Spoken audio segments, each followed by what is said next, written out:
Sabe que você falou Parabéns. uma coisa, eu costumo colocar nesse lugar, assim, que eu não sou o movimento negro, né? Eu sou uma mulher negra em movimento. Exatamente. E uma mulher negra em movimento, com sagacidade, inteligência, calma, astúcia, ela faz a revolução. E quando você fala que é isso, a gente fez mesmo uma revolução, né? Por quebrar paradigmas num espaço totalmente hegemônico. Enfim, o que é a política do nosso país? A gente vive numa capitania hereditária da mesma família, presidindo a mesma família presidindo o país há 300 anos, as mesmas cidades, nas cidades, nos estados, enfim. É isso que acontece sempre. Então, quando a gente começa a se movimentar com inteligência, sabe aquela coisa, eu costumo dizer que representatividade hoje virou uma palavra grávida, que cabe um monte de coisa dentro. Uhum. E aí, as pessoas começam, como para a gente, a população negra, é tão carente, pessoas com imagens positivas, médicos, engenheiros, prefeitos, tarará, pessoas de liderança, de alto escalão, de representatividade negra, se aparece qualquer imagem, não importa o que ela faça, né? A gente vai falar, nossa, fulano é incrível, me representa tal. Só que a gente precisa ser construído de concreto e aço por dentro, de verdade. Não pode ser só uma carinha bonita. Não pode ser só um belo sorriso. A gente precisa estudar. A gente precisa ocupar todos os espaços, independente de direita e esquerda. A gente precisa saber quem a gente é quando a gente está com a caneta na mão. A gente precisa lembrar que a ideologia mesmo, ela serve na hora que a gente tem a caneta na mão, na hora que a gente tem poder.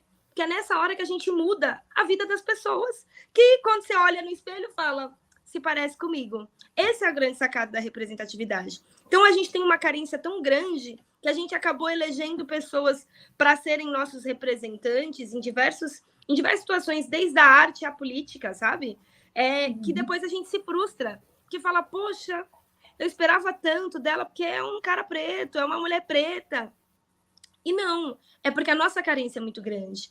Então, a gente precisa, sim, se organizar em quilombo, se organizar estrategicamente, se organizar junto, para a gente conseguir cada vez mais alcançar mais espaços e ter mais pessoas pretas ocupando diversos espaços. Eu estava ouvindo um debate da Rachel Maia, e Minha amiga! Tá bem de amiga, né, mulher?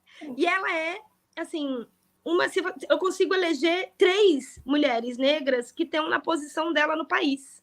3.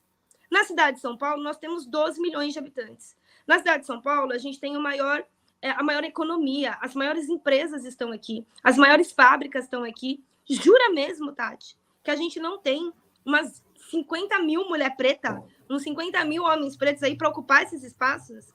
A gente está falando de um racismo estrutural mesmo. E se a gente não se organizar, não é porque a gente tem gente formada, capacitada, inteligente, boa. Não. É porque o racismo ele está aí posto. Mas adianta só a gente ficar falando fulana racista, botando essa rita? Não. A gente precisa se organizar estrategicamente, com inteligência, para ocupar esses espaços. Então, acho que a gente está numa virada de chave, porque não só eu, mas tem várias outras pessoas negras, como você. Olha a sua trajetória. É o que você acabou de falar que você fez. Porque eu achava que a educação era muito ruim, e aí eu achava que o problema era a professora. Eu fui lá. O pão que você comeu para virar professora, virou professora e provou que não. Mas você não está provando para os outros, você está provando para si mesmo. Só que enquanto você prova para si mesmo, você está impactando um monte de outras vidas. Aí depois foi lá, vice-diretora, tarará, e foi crescendo. Isso é inteligente estrategicamente. Então, a gente precisa de um monte de Tati, a gente precisa de um monte de Aline, e eles estão por aí. A gente criou uns filhos bonitos e organizados. Agora é organizar de verdade essa galera, né?